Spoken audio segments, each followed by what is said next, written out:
கட்டப்பனுக்கு முதுகுல குத்துற பழக்கம் இன்னும் போகல. சரியா?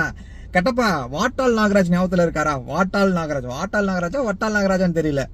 அவர் வந்து சிஎம்ஓ பிஎம்ஓலாம் கிடையாது. கர்நாடகால ஒரு கட்சி நடத்திட்டு இருக்காரு. அவர் மொழி சார்ந்து அவர் கட்சி நடத்திட்டு இருக்காரு. அவருக்கு பயந்து நம்ம ஒரு மன்னிப்பு கடிதம் எழுத ஞாபகத்துல இருக்கா? பாகுபலி ரிலீஸ்க்கு முன்னாடி நான் வந்து 9 வருஷத்துக்கு முன்னாடி தான் பேசினேன். என்கிட்ட வேலை பார்க்குறவரே 33 வருஷமா என்கிட்ட வேலை பார்க்குறவரே ஒரு கர்நாடகாக்காரர் தான், ஒரு தாய்மொழி கன்னடா தான். என்ன கட்டப்பா, அதாவது பேசணும் அப்படிங்கறக்காண்டி வந்து பேசிட்டு இருக்க கூடாது கட்டப்பா.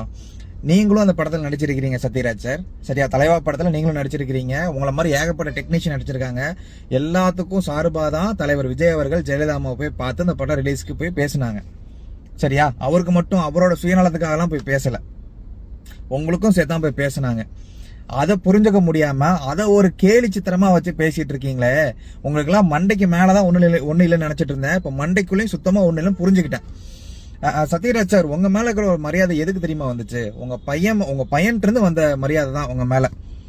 எம்ஜிஆரோட பக்தன், எம்ஜிஆரோட தீவிர ரசிகன், எம்ஜிஆர் தான் எனக்கு மானசீக குரு அப்படிலாம் பேசிட்டு டிஎம்கேட்ட போய் நின்றுகிட்டு இருக்கீங்க சத்யராஜ் சார்.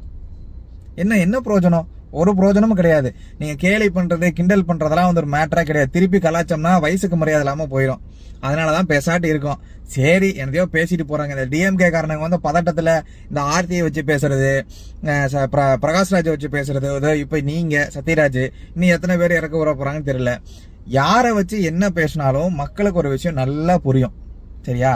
தலைவன் அவ்வளவுதான், அவனை தேர்ந்தெடுக்கிறோம், அவன் தான் முன்னாடி வரான் அப்படின்ட்டு.